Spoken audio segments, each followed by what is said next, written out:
Hello guys, അങ്ങനെ അബിയാണ് കുറ്റക്കാരനെന്ന് മനസ്സിലാക്കി അബിയെ arrest ചെയ്യാൻ വേണ്ടി അനന്തപുരിയിലോട്ട് നന്ദു വരുന്നുണ്ട്. പക്ഷെ അബിയെ കൊണ്ടുപോവാൻ നവ്യ സമ്മതിക്കുന്നില്ല കേട്ടോ. നീ എന്റെ അബിയെ ഇപ്പൊ അറസ്റ്റ് ചെയ്യാണെന്നുണ്ടെങ്കിൽ ഈ വീട്ടിൽ ഏറ്റവും വലിയ തെറ്റ് ചെയ്ത് നിൽക്കുന്നത് ഈ ആദർശേട്ടനെ നീ ആദ്യം ഇവിടുന്ന് ഇറക്കി കൊണ്ടുപോകണം, എങ്കിൽ മാത്രമേ എന്റെ അബി ഇവിടുന്ന് നിനക്ക് ഇറക്കാൻ പറ്റൂന്ന് നവ്യ വലിയ വീരവാദം മുഴക്കാണ്. പക്ഷെ അതൊന്നും വകവെക്കാതെ കുറ്റം ചെയ്ത അബിയെ സിമ്പിൾ ആയിട്ട് നന്ദു അവിടുന്ന് ഇറക്കിക്കൊണ്ട് പോകുന്നുണ്ട്. നവ്യയുടെ വാക്കിനെ വില വെക്കാതെ അബിയെ സ്റ്റേഷനിലോട്ട് അറസ്റ്റ് ചെയ്യാൻ കൊണ്ടുപോയപ്പോ തന്നെ നവ്യ എല്ലാവരോടും ഭ്രാന്തമായ രീതിയിൽ പെരുമാറാണ് കേട്ടോ. എന്റെ അബിയെ കൊണ്ടുപോയപ്പോ നിങ്ങൾ എല്ലാവരും കൈകെട്ടി നോക്കി നിന്നില്ലേ?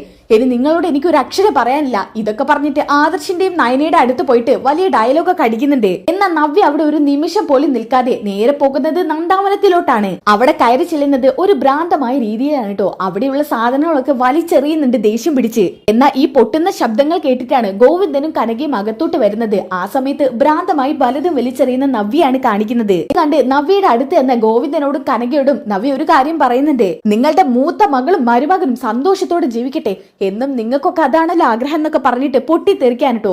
ആദർശിനെ കുറിച്ചും നയനയെ കുറിച്ചും ചേർത്ത് വളരെ മോശമായ രീതിയിലൊക്കെ അവിടെ സംസാരിക്കാണ്. അത് മാത്രല്ല നന്ദുവിനെ കുറിച്ചും പറയാൻ പാടില്ലാത്ത പലതും പറയുന്നുണ്ട് കേട്ടോ. എല്ലാം കൂടി കേട്ടപ്പോ കനകയുടെ നിയന്ത്രണം അങ്ങ് വിടുന്നുണ്ട്. ഗോവിന്ദന്റെ നിയന്ത്രണം വിടാതിരിക്കോ? ഗോവിന്ദൻ കഴിയുന്നതും കടിച്ചു പിടിച്ചാണ് നിൽക്കുന്നത്. അവസാനത്തെ വാക്ക് നവ്യ പറഞ്ഞപ്പോ ഗോവിന്ദൻ അത് സഹിക്കാൻ പറ്റുന്നില്ല കേട്ടോ. ഗോവിന്ദൻ മുന്നും പിന്നും ഒന്നും നോക്കാതെ നവ്യയുടെ കരണത്തൊരെണ്ണം കൊടുക്കാണ് കേട്ടോ.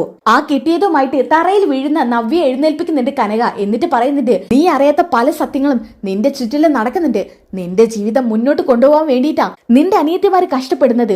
എന്നിട്ട് നീ അവരെ ഇങ്ങനെയൊക്കെയാണോ കാണുന്നത് എന്നൊക്കെ പറഞ്ഞ് കനക സത്യങ്ങളൊക്കെ വിളിച്ചു പറയാൻ കേട്ടോ. ഗോവിന്ദൻ വേണ്ടെന്ന് പറഞ്ഞിട്ടും കനക അത് വിസമ്മതിക്കാണ്.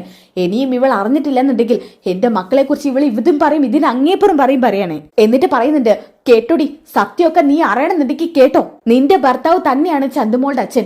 അത് മനസ്സിൽ ഒതുക്കി പിടിച്ച് ആദർശ സ്വന്തം കുഞ്ഞിനെ പോലെ നിന്റെ ഭർത്താവിന്റെ കുഞ്ഞിനെ നോക്കുകയാണെന്നൊക്കെ പറഞ്ഞ് സത്യങ്ങളൊക്കെ വിളിച്ച് പറയുന്നുണ്ട് കേട്ടോ.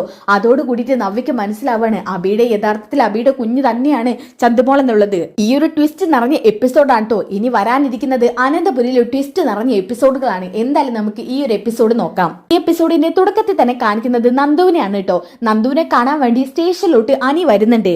അനിയുടെ വരവ് കണ്ടിട്ട് AC അങ്ങോട്ട് ചെല്ലുന്നുണ്ട്. അല്ല, ഇതാര്? അനിമോനോ? അനിമോന് സുഖം തന്നെ. അല്ല, ഇതാര്? സാറിവിടെ ഉണ്ടായിരുന്നോ? പിന്നെ നമ്മൾ എവിടെ പോവാനാ മോനെ? അല്ല, മേഡത്തിനെ കാണാൻ വന്നതായിരിക്കൂലേ? അതെ. ഇനിയിപ്പോ നിങ്ങളുടെ സച്ചിൻ സാറൊന്നും ഇല്ലല്ലോ എന്നെ പിടിച്ച് പുറത്തിടാൻ. അയ്യോ, അതിനെക്കുറിച്ച് ഞാൻ പറയാനിരിക്കുവായിരുന്നു മോനെ. അയാൾ എന്തൊരു ദുഷ്ടനാണല്ലേ. എന്നാലും അയാൾ ഒരാളെ കൊന്നിട്ടാ ഇവിടെ CI ആയിട്ട് നെളിഞ്ഞിരുന്നത്. അവനെയൊക്കെ എന്ത് ചെയ്യണമെന്നറിയോ? ചൂരലെടുത്ത് തല്ലണം. അല്ല, ആ സച്ചിന്റെ വലങ്കൈ ആയിരുന്നല്ലോ സാറ്. ഇപ്പൊ എന്തു പറ്റി? അത് പിന്നെ മോനെ, ഈ ചക്കയൊന്നും അല്ലല്ലോ ചുഴന്നു നോക്കാൻ, മനുഷ്യനല്ലേ. മനുഷ്യന്റെ ഉള്ളിലിരിക്കുന്നത് പുറമേക്ക് അറിയാൻ ബുദ്ധിമുട്ടാ. ശരി ശരി, സാറെന്തായാലും ഇതിലൂടെ ഒരു പാഠം പഠിച്ചല്ലോ. അയ്യോ, പഠിച്ചോന്നോ?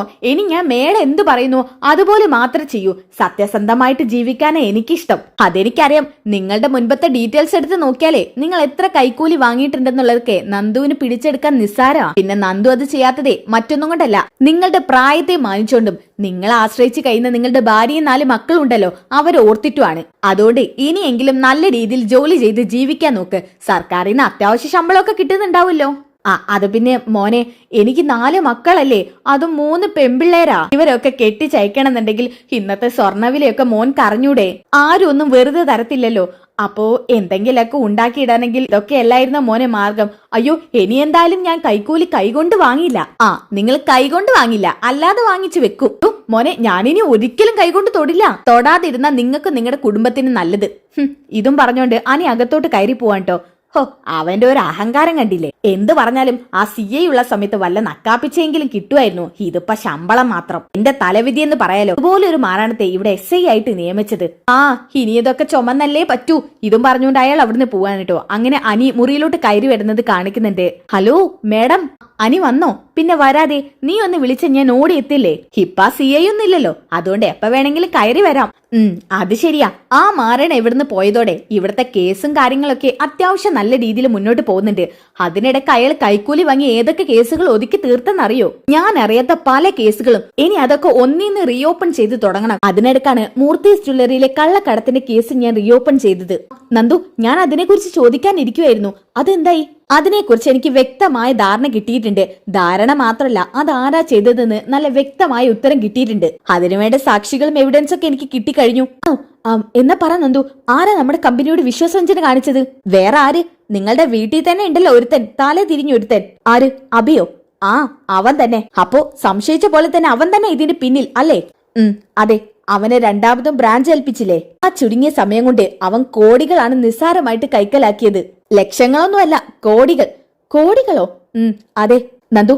അപ്പൊ അവനെ വെറുതെ വിട്ടാ പറ്റില്ല. അതിലൊരു തീരുമാനം എടുക്കാൻ എന്ത് ചെയ്യണമെന്ന് തീരുമാനിക്കാനാ ഞാൻ അനിയെ വിളിപ്പിച്ചത്. ഈ കാര്യം എന്തായാലും നേരിട്ട് മുത്തശ്ശനോട് പറയണം. ഇല്ലാന്നുണ്ടെങ്കിൽ അനി പറഞ്ഞാലും മതി. അയ്യോ, അത് വേണ്ട. നീ കണ്ടെത്തിയ കാര്യം നീ തന്നെ വിളിച്ചു പറയുന്നതാണ് ശരി. ശരി, എന്നാ പിന്നെ മുത്തശ്ശനോട് ഞാൻ ഈ കാര്യം പറയാം. എന്നാ അബിയെ അറസ്റ്റ് ചെയ്യണോ വേണ്ടേ എന്നുള്ളത് തീരുമാനിക്കേണ്ടത് നിങ്ങളാണ്.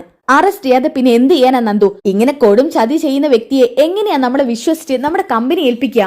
അത് ശരിയാ. ഇനി ജീവനുള്ളിടത്തോളം കാലം അയാൾ ഒരിക്കലും ബ്രാഞ്ച് ഏൽപ്പിക്കരുത്. അത്രയ്ക്കും ദുഷ്ടനായാള്. നവ്യേട്ടത്തി കരഞ്ഞു പറഞ്ഞതോണ്ടാ അബിയെ വീണ്ടും ഒരു ബ്രാഞ്ച് ഏൽപ്പിച്ചത്. എന്നിട്ട് അവൻ വീണ്ടും നഷ്ടങ്ങൾ ഉണ്ടാക്കി. അതും വൻ കള്ളക്കടത്ത്. ചെറിയ രീതിയിലാണെങ്കിൽ പോട്ടേന്ന് വെക്കായിരുന്നു. പക്ഷെ ഇത് കോടികളുടെ വെട്ടിപ്പ് അവൻ നടത്തിയിരിക്കുന്നത്. അവൻ അങ്ങനെ വെറുതെ വിടരുത് നന്ദു. നീ അവിടെ വന്ന് അവൻ അറസ്റ്റ് ചെയ്യണം.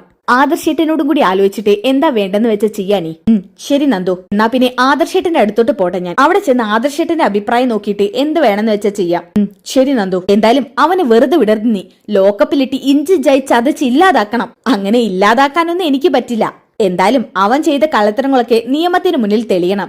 അങ്ങനെ അവൻ എല്ലാ കള്ളത്തരവും ചെയ്ത് ഇങ്ങനെ നടന്നാൽ ശരിയാവില്ലല്ലോ. അവൻ ചെയ്ത ഏറ്റവും വലിയ അപരാധമാ ആദർശേട്ടൻ ഇപ്പൊ തലയിൽ വെച്ചുകൊണ്ട് നടക്കുന്നത്. പക്ഷെ നവ്യേച്ച് ആലോചിച്ച് മാത്ര ഞാൻ അതൊക്കെ മിണ്ടാതിരിക്കുന്നത്. ഇല്ലായിരുന്നുണ്ടെങ്കിലേ അവന്റെ കരണത്തെ നോക്കി ഒരെണ്ണം പൊട്ടിച്ച് അവനെ സ്റ്റേഷനിലോട്ട് വലിച്ചയച്ച് കൊണ്ടുവന്നേനെ. അങ്ങനെയൊക്കെ ഇപ്പൊ ചെയ്യേണ്ടി വരുന്നതോ?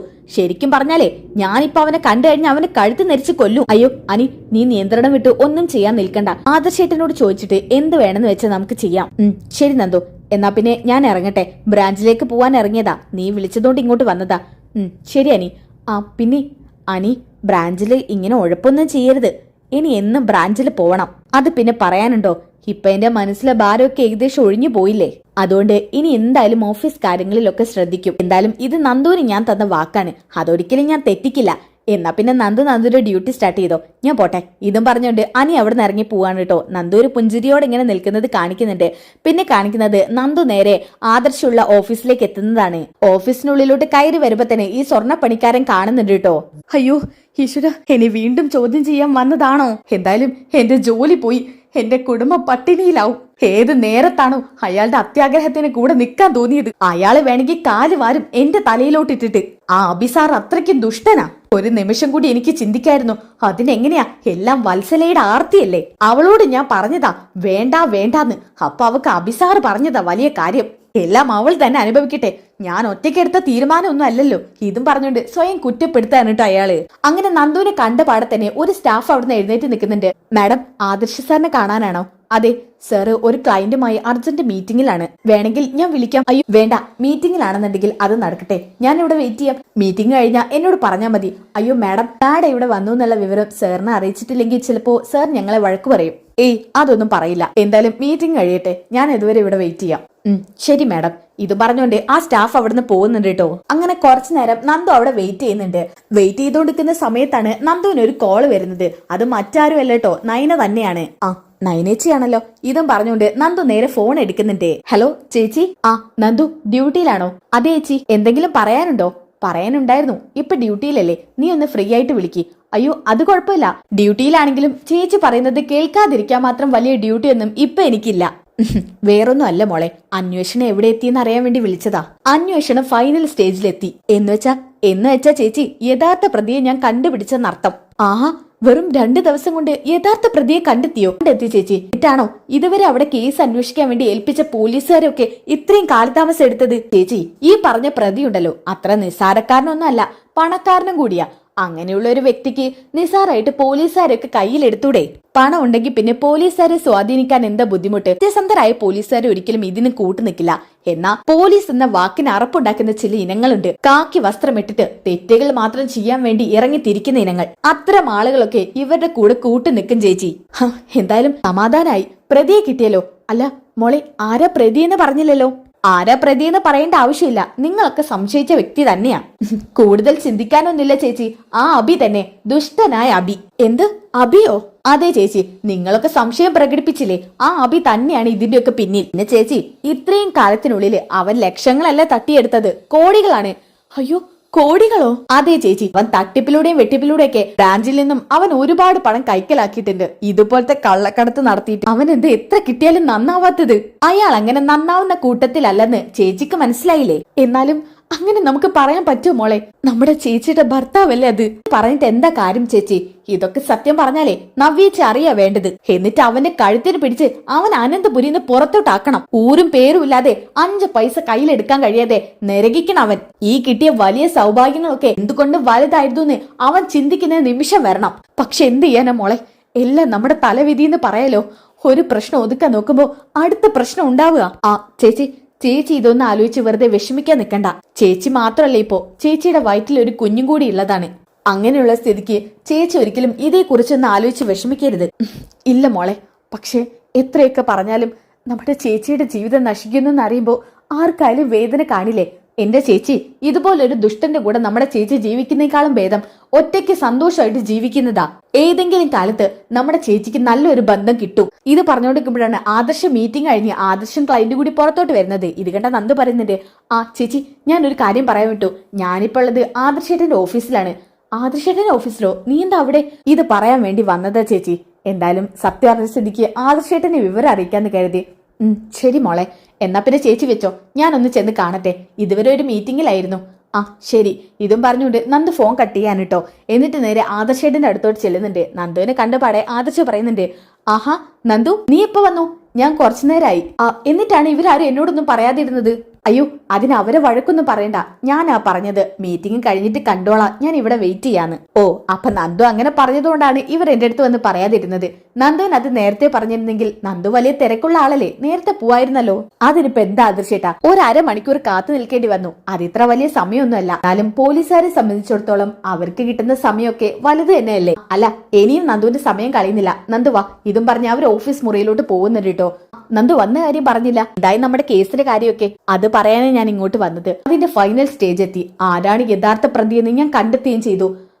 2 ദിവസത്തിനുള്ളിൽ യഥാർത്ഥ പ്രതിയെ കണ്ടെത്തിയോ? അതെ ആദർശേട്ടാ, യഥാർത്ഥ പ്രതിയെ കുറിച്ച് പറയാൻ വേണ്ടിയാ ഞാൻ ഇങ്ങോട്ട് വന്നത്. എന്നാ പറ നന്ദു, ആരാണത്? ആദർശേട്ടാ, ഈ ബ്രാഞ്ചിലൊക്കെ നിന്നോണ്ട് തന്നെ ഇവിടുത്തെ ഉപ്പും ചോറും നിന്ന് ഈ കമ്പനിയെ ചതിച്ചവനവൻ. ഓഹോ, അപ്പോ ഈ കമ്പനിയിൽ വർക്ക് ചെയ്യുന്ന ആരോ ആണെന്നല്ല ആദർശേട്ടാ, ആദർശേട്ടന്റെ അനിയൻ തന്നെയാ.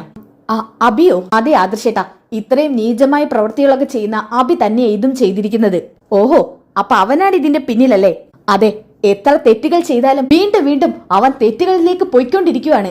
അപ്പൊ അവൻ തന്നെയാണ് സ്വർണ്ണക്കടത്ത് നടത്തിയത് അല്ലേ? സ്വർണ്ണക്കടത്ത് നടത്തിയത് മാത്രമല്ല, കടത്തായതുകൊണ്ട് ലക്ഷങ്ങൾ വെട്ടിച്ചെന്നാ പറഞ്ഞത്. പക്ഷെ ലക്ഷങ്ങളല്ല, കോടികൾ അവൻ വെട്ടിച്ചെടുത്തത്. എന്ത് കോടികളോ? ഇതും പറഞ്ഞ് ആദർശ് ഇരുന്നിടത്തുനിന്ന് എഴുന്നേൽക്കുന്നുണ്ട് കേട്ടോ. അതെ ആദർശേട്ടാ, കോടികളാണ് നിങ്ങൾക്ക് അവൻ നഷ്ടം ഉണ്ടാക്കിയിരിക്കുന്നത്. അവൻ എന്താ വിചാരിച്ചിരിക്കുന്നത്? കമ്പനി ഉയർത്തേണ്ടവൻ ഇങ്ങനെയൊക്കെ ചെയ്യുന്നോ? ആദർശേട്ടാ, ഇനി ആദർശേട്ടൻ പറ, ഞാൻ എന്താ അയാളുടെ കാര്യത്തിൽ തീരുമാനം എടുക്കേണ്ടത്? ആദർശേട്ടൻ എന്തു പറയുന്നു അതുപോലെ ഞാൻ ചെയ്യാം. അനന്തപുരിന്ന് അഭിയേട്ടനെ അറസ്റ്റ് ചെയ്ത് കൊണ്ടുപോകാന്ന് പറയുന്നത് അത്ര നിസ്സാര കാര്യമൊന്നുമല്ല. എന്നാലും ഞാൻ അത് ചെയ്തിരിക്കും. കാരണം നിയമത്തിന്റെ മുന്നിൽ വരേണ്ടവർ നിയമത്തിന് മുന്നിൽ തന്നെ വരണം. നിയമത്തിന് മുന്നിൽ വന്നാ പിന്നെ അവർക്ക് വേണ്ട ശിക്ഷ ലഭിക്കുമല്ലോ. അങ്ങനെയെങ്കിലും അയാൾ നന്നാവുകയാണെങ്കിൽ നന്നാവട്ടെ ആദർശേട്ടാ. അതെ, ഇനി ഈ കാര്യത്തിലും കൂടി അവന് കോംപ്രമൈസ് ചെയ്യാൻ എനിക്ക് വയ്യ. ആ നവ്യ ആലോചിച്ചാണ് കുഞ്ഞിന്റെ കാര്യം ഞങ്ങൾ മൂടി വെക്കുന്നത്. ആ കുഞ്ഞിനെ ഇല്ലാതാക്കാനും അവൻ ശ്രമിക്കില്ല. സ്വന്തം ചോരയാണെന്ന് പറഞ്ഞിട്ട് കാര്യമില്ല. സ്വന്തം ചോരയോട് പോലും അതൊരു വിധത്തിലുള്ള ദയം കാണിക്കാത്തവനവൻ. അതുകൊണ്ട് അവൻ അവന്റെ കുഞ്ഞിനെ ഇല്ലാതാക്കാനും ശ്രമിക്കും. എന്നാ പിന്നെ ആദർശേട്ടാ, നമുക്ക് ഈ കേസിന്റെ കാര്യം പറഞ്ഞ് അയാൾ അങ്ങ് പൂട്ടിയാലോ? അവനൊരു പാഠം പഠിക്കണം. അതിനുവേണ്ടി എന്തൊക്കെ ചെയ്യാൻ പറ്റുമോ അതൊക്കെ നന്ദു ചെയ്തോ. ഞാൻ ഇന്ന് മുത്തശ്ശനെ വിളിച്ച് വിവരം പറയട്ടെ. മുത്തശ്ശൻ എന്താ പറയുന്നതെന്ന് വെച്ചാൽ നമുക്ക് അതുപോലെ ചെയ്യാം.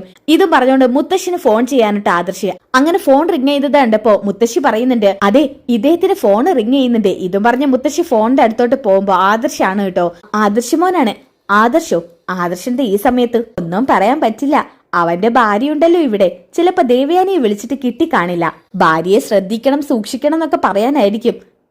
എന്നാ പിന്നെ താൻ തന്നെ എടുത്തോടെ വസുന്ധരെ. ഏയ് അത് വേണ്ട, മകൻ എനിക്കല്ലല്ലോ വിളിച്ചത്, ഇദ്ദേഹം തന്നെ ഫോൺ എടുത്തോ. ഇതും പറഞ്ഞിട്ട് മുത്തശ്ശന് ഫോൺ എടുക്കുന്നുണ്ട് കേട്ടോ. അങ്ങനെ മുത്തശ്ശ ഫോൺ എടുക്കുന്നുണ്ട്. ഹലോ ആദർശേ. ആ മുത്തശ്ശ, എന്താ പതിവില്ലാതെ ഈ സമയത്തൊക്കെ ഒരു ഫോൺ വിളി? അത് പിന്നെ അതൊരു കാര്യം പറയാൻ. ഞങ്ങൾക്ക് മനസ്സിലായി, നിന്റെ ഭാര്യയെ കുറിച്ച് പറയാനല്ലേ? അയ്യോ മുത്തശ്ശ, അതൊന്നും അല്ല. പിന്നെ അത് പിന്നെ നന്ദു വന്നിട്ടുണ്ട് ഇവിടെ. എന്താ കാര്യം മുത്തശ്ശ?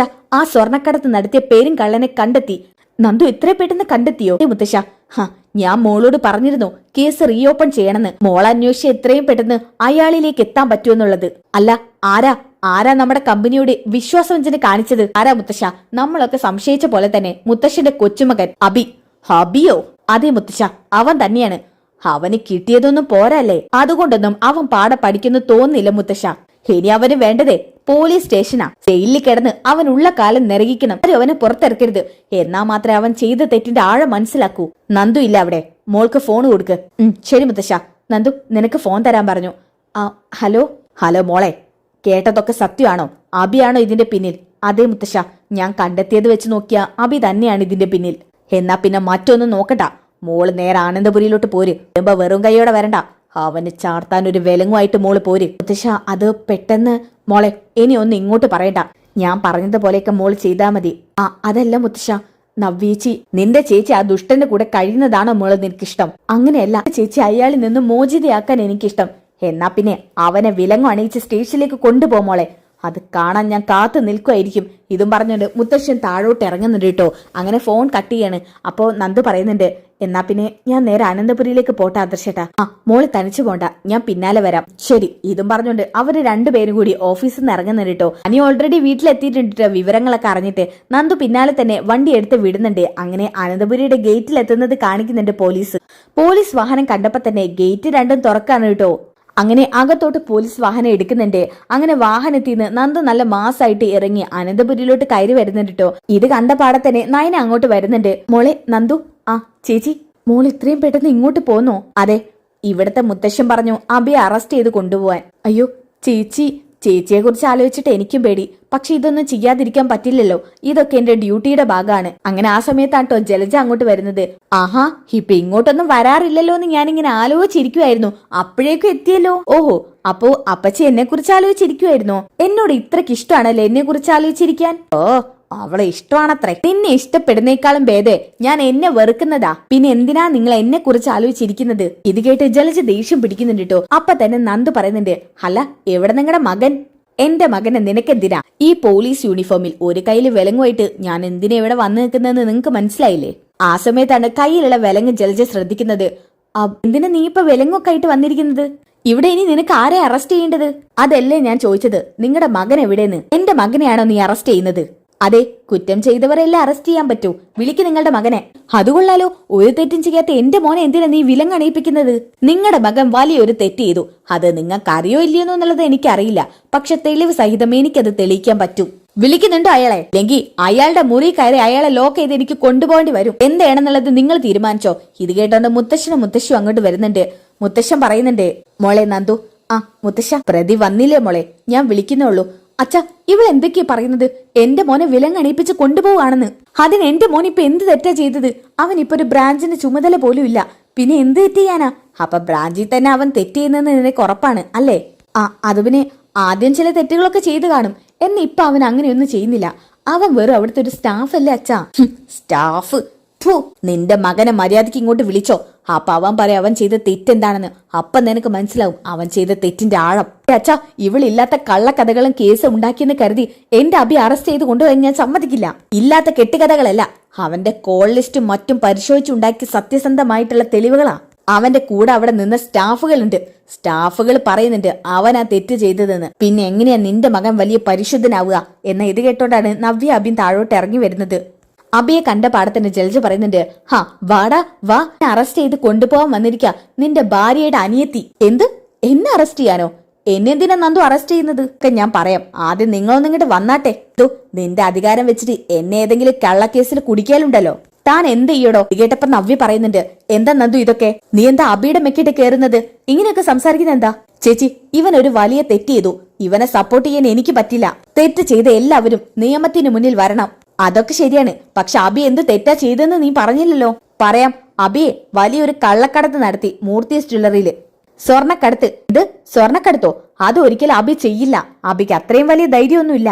നീ വെറുതെ നിന്റെ സംശയത്തിനും ഇവിടെയുള്ളവരുടെ പേരുടെ സംശയത്തിന്റെ പേരിൽ അബിയെ അറസ്റ്റ് ചെയ്ത് കൊണ്ടുപോകണ്ട. ചേച്ചി, ആരുടെയും സംശയത്തിന്റെ പുറത്തല്ല ഞാൻ അബിയേട്ടനെ അറസ്റ്റ് ചെയ്ത് കൊണ്ടുപോകുന്നത്.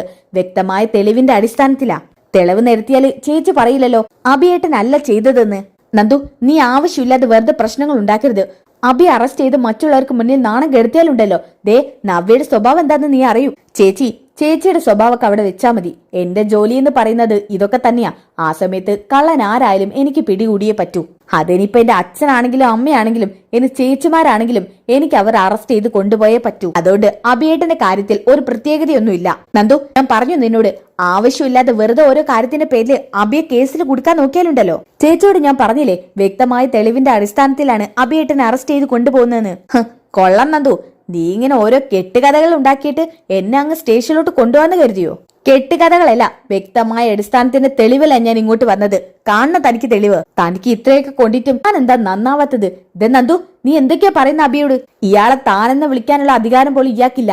പിന്നെ ചേച്ചിയുടെ മുൻപിലായതുകൊണ്ടാ ഞാൻ അബിയേട്ടനെന്നും താനെന്നൊക്കെ വിളിക്കുന്നത്. എടോ, താൻ വരുന്നുണ്ടോ? അതോ തന്നെ വിലങ്ങണയിപ്പിച്ച് പ്രതികളെ കൊണ്ടുപോകുന്ന പോലെ ഞാൻ ഇവിടുന്ന് കൊണ്ടുപോകണോ? അപ്പൊ മുത്തശ്ശൻ പറയുന്നുണ്ട്, മോളെ, അവന്റെ കരണത്തൊരെണ്ണം പൊട്ടിച്ചിട്ട് ആ വിലങ്ങ അവന്റെ കയ്യിൽ അണിയിപ്പിച്ച് കൊണ്ടുപോകും. മുത്തശ്ശൻ എന്തൊക്കെയാ മുത്തശ്ശി പറയുന്നത്? മുത്തശ്ശന്റെ കൊച്ചുമക തന്നെയല്ല അബിയും.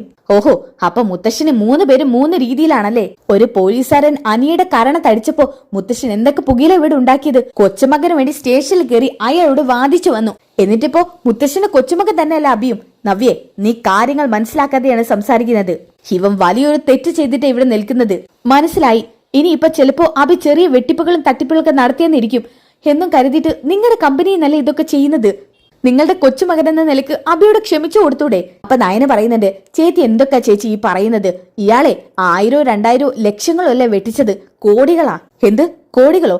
അങ്ങനെ കോടികൾ അബി വെട്ടിച്ചിരുന്നെങ്കിൽ അബി ഇന്ന് രാജാവായിരുന്നില്ലേ? നീ ഇല്ലാത്ത കെട്ടുകഥകൾ ഉണ്ടാക്കിയ ഞാനത് വിശ്വസിക്കില്ല. ചേച്ചി വിശ്വസിക്കണ്ട, ചേച്ചി ഞാൻ വിശ്വസിപ്പിച്ചുതരാം. എടോ, അയാൾ ഇങ്ങ് വിളിച്ചേ. അങ്ങനെയാണ് ആ സ്വർണ്ണ പണിക്കാരനെ ഇങ്ങോട്ട് വിളിക്കുന്നത് കേട്ടോ. അയാൾ പേടിച്ചരണ്ടോണ്ടാണ് അനന്തപുരിയിലോട്ട് കയറി വരുന്നത്. അപ്പൊ മുത്തശ്ശൻ പറയുന്നുണ്ട്, ഇയാളോ? അതെ മുത്തശ്ശ, ഇയാളും ഈ അബിയേട്ടന്റെ കൂടെ കൂട്ടുപ്രതിയാ. എടോ താൻ? സാറേ, പറ്റിപ്പോയി സാറേ. എല്ലാത്തിനും കാരണം ദേ ഈ നിൽക്കുന്ന അബിസാറാ.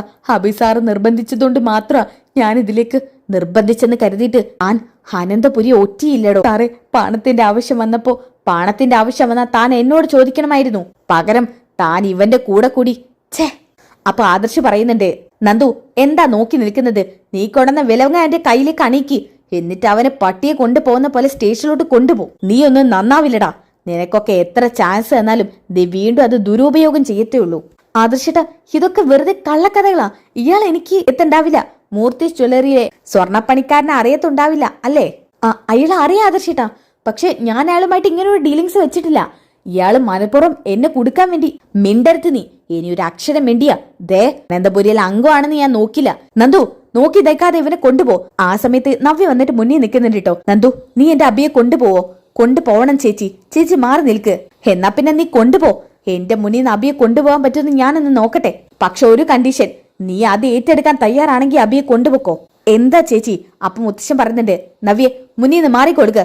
അവനെ കൊണ്ടുപോട്ടെ. തെറ്റ് ചെയ്തവർ ശിക്ഷിക്കപ്പെടണം. അത്രമേൽ ശിക്ഷ ഒന്നും എന്റെ അബി ചെയ്തിട്ടില്ല. അതിനും വലിയ ശിക്ഷ ചെയ്ത് ഇവിടെ ഓരോരുത്തർ നെളിഞ്ഞു നിവർന്ന് നടക്കുന്നു. അവരൊക്കെ നെളിഞ്ഞു നിവർന്ന് നടക്കുന്നുണ്ടല്ലോ. ഇനി എന്തുകൊണ്ടാ അബി മാത്രം പോലീസ് സ്റ്റേഷനിൽ കയറേണ്ടി വരുന്നത്? ഞാനൊരു കാര്യം ചോദിക്കട്ടെ. ഒരു പെൺകുട്ടിയെ വഞ്ചിച്ച് അതിലൊരു കുഞ്ഞുണ്ടായി.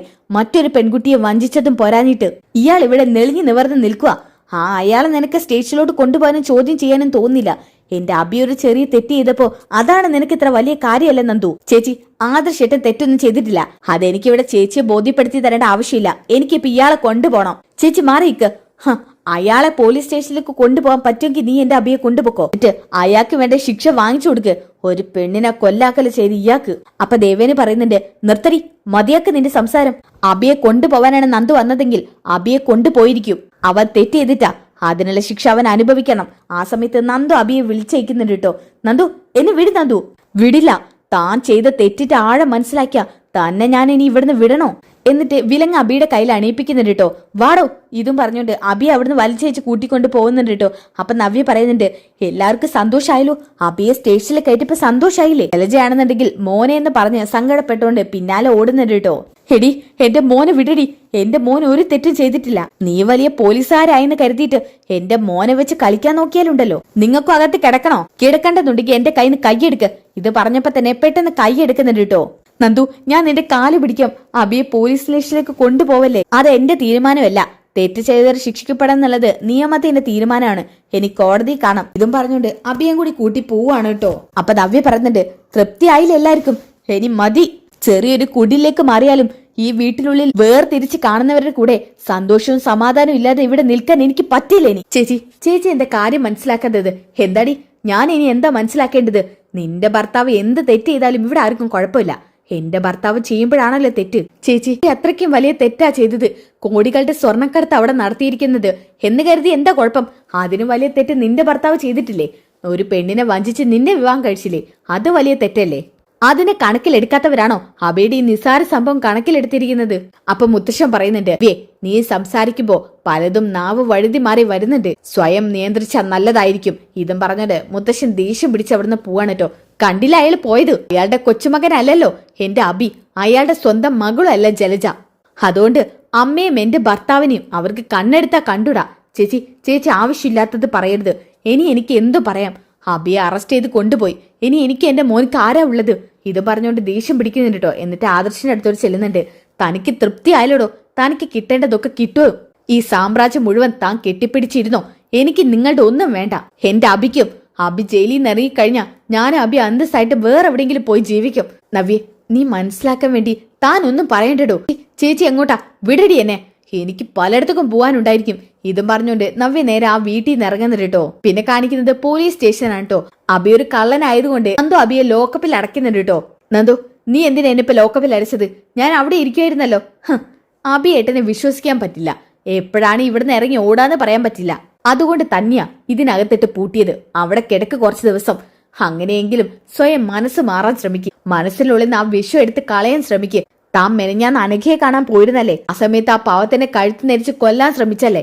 ചേച്ചി വന്നില്ലായിരുന്നെങ്കിൽ നീ അനഘയെ കൊല്ലുമായിരുന്നു. നിനക്ക് എല്ലാത്തിനും കൂടി ഉള്ളതിട്ട് ഞാൻ തരാം. മിണ്ടാട് അവിടെ കിടക്കാൻ നോക്കടോ. ഇതും പറഞ്ഞോണ്ട് നന്ദു അവിടുന്ന് പോവാണ് കേട്ടോ. പിന്നെ കാണിക്കുന്നത് നന്ദാവനാണ്. നന്ദാവനത്തിലോട്ട് ദേഷ്യം പിടിച്ച് കയറി വരുന്ന നവ്യയെ കാണിക്കുന്നുണ്ട് കേട്ടോ. കയറി വന്നപ്പോ പാടെ തന്നെ അവിടെയുള്ള ഈ സകലതും വലിച്ചെറിയാൻ വേണ്ടി ശ്രമിക്കുകയാണ്. എന്നാൽ അടുക്കളയിൽ സന്തോഷത്തോടെ പാചകം ചെയ്തുകൊണ്ടിരിക്കാൻ കേട്ടോ കനകയും ഗോവിന്ദനും. ഓരോ ശബ്ദം കേട്ടപ്പോ കനക പറയുന്നുണ്ട്, ഗോവിന്ദട്ടാ എന്തൊക്കെയോ ശബ്ദം കേൾക്കുന്നു. ആ സമയത്താണ് അടുക്കളയിലോട്ട് ഒരു പാത്രം വന്ന് വീഴുന്നത്. കനകെ, ഇത് ഇവിടുത്തെ പാത്രമല്ലേ? ഇതെങ്ങനെ ഇവിടെ എത്തി? അയ്യോ, അവിടെ എന്തോ അകത്ത് നടക്കുന്നുണ്ടല്ലോ. ഇതും പറഞ്ഞ് കനകയും ഗോവിന്ദനും അങ്ങോട്ട് ചെന്ന് നോക്കുമ്പോ നവ്യ ദേഷ്യം പിടിച്ച് ഭ്രാന്തമായ രീതിയിൽ പലതും വലിച്ചെറിയുന്നുണ്ട്. അയ്യോ കനകെ, ഇത് നവ്യമോളല്ലേ? നവ്യേ മോളെ, എന്താ മോളെ പറ്റിയത്? മോൾ എന്തിനാ ഇതൊക്കെ വലിച്ചെറിയുന്നത്? അച്ഛാ, എനിക്ക് മടുത്തച്ഛ ഈ ജീവിതം. എന്താ മോളെ, എന്താ ഉണ്ടായതെന്ന് പറ. ഇവിടുത്തെ ഇളയ മകളില്ലേ, അവൾ അനന്തപുരിയിലോട്ട് വന്നിരുന്നു എന്റെ അബിയെ അറസ്റ്റ് ചെയ്ത് സ്റ്റേഷനിലോട്ട് കൊണ്ടുപോവാൻ. എന്നിട്ട് കയ്യിലെ വിലം കണിപ്പിച്ച് പട്ടിയുടെ വില പോലും കൊടുക്കാതെ സ്റ്റേഷനിലോട്ട് കൊണ്ടുപോയ അച്ഛാ. എന്ത്? അബിയെ സ്റ്റേഷനിലോട്ട് കൊണ്ടുപോയെന്നോ?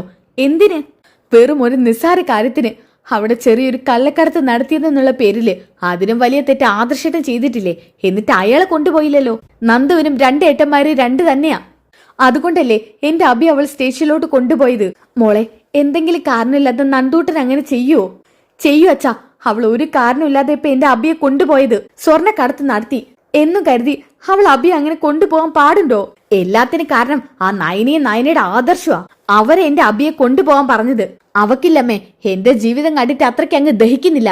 അതുകൊണ്ട് ഞാനും അബിയും വേറെ അവൻ അവളെ പ്രാർത്ഥിക്കുന്നുണ്ടായിരിക്കും. അതുകൊണ്ടാണല്ലോ ഇത്തരം കാര്യങ്ങളൊക്കെ ഉണ്ടാകുന്നത്. അവർക്കൊക്കെ ചുക്കാൻ പിടിച്ച് ഇവിടെ ഒരു പോലീസുകാരി ഉണ്ടല്ലോ, നന്ദു. മോളെ, അങ്ങനെയൊന്നും പറയാതെ. നന്ദു അങ്ങനെ വെറുതെ ഒരു തീരുമാനം എടുക്കുന്ന ആളല്ല. ഞാൻ പറഞ്ഞില്ലമ്മേ, ചെറിയൊരു കേസാണ്. അതിന്റെ പേരിൽ എന്തിനാ അബിയെ ഇങ്ങനെ കുറ്റക്കാരനാക്കുന്നത്? എന്താ ഗോവിന്ദേട്ടാ ഇത്? എനിക്കൊന്നും മനസ്സിലാവുന്നില്ല. എന്താ ഇവള് പറയുന്നത്? ഞാൻ മനസ്സിലാക്കി തരാം. എനിക്കൊരു അനിയത്തി ഉണ്ടല്ലോ, എന്റെ കൂടെ ആ തറവാട്ടിലേക്ക് കെട്ടിച്ചയച്ചവള്. അവക്ക് ഞാനും അബിയും സന്തോഷത്തോടെ എന്റെ കുഞ്ഞുമായി ജീവിക്കുന്നത് കണ്ടിട്ട് ദഹിക്കുന്നില്ല.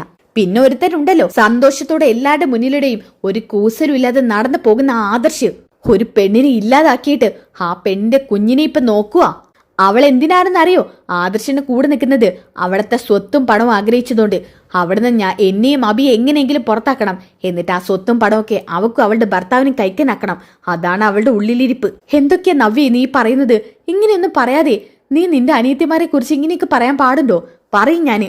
അവക്ക് സ്വത്ത് മാത്രമാണ് ആഗ്രഹം. നവ്യമോളെ, നയനയെ കുറിച്ച് ഒരിക്കലും അങ്ങനെ പറയരുത്. നിന്റെ നല്ലത് മാത്രമേ നയന ആഗ്രഹിക്കുന്നുള്ളൂ. ആര് പറഞ്ഞു നല്ലത് മാത്രമാണെന്ന്? എന്റെ എല്ലാ ആദപ്പത്തനത്തിനും കാരണം അവൾ ഒറ്റ ഒരുത്തിയാ.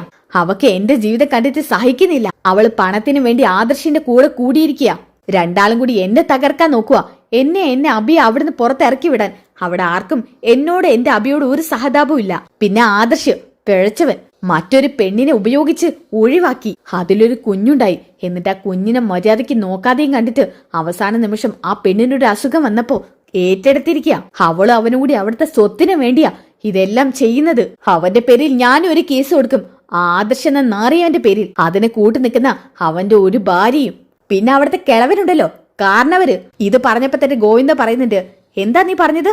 കിളവനെന്നോ? അദ്ദേഹം വലിയൊരു മനുഷ്യനാ. അദ്ദേഹം വലിയൊരു കിളവൻ. ആ കിളവൻ എന്റെ ജീവിതം കുട്ടിച്ചോറാക്കിയത്. ഇത് പറഞ്ഞപ്പോ തന്നെ ഗോവിന്ദൻ, നിർത്തടി, മതി, ഇനി ഒരു അക്ഷരം നീ മിണ്ടരുത്. ഇതും പറഞ്ഞോണ്ട് നവ്യയുടെ കാരണം നോക്കി പൊട്ടിക്കാൻ കേട്ടോ. അപ്പൊ നവ്യ ഒരു ഭാഗത്ത് പോയിട്ട് വീഴുന്നുണ്ട്. അച്ഛാ, അവിടെ കിടക്ക നീ.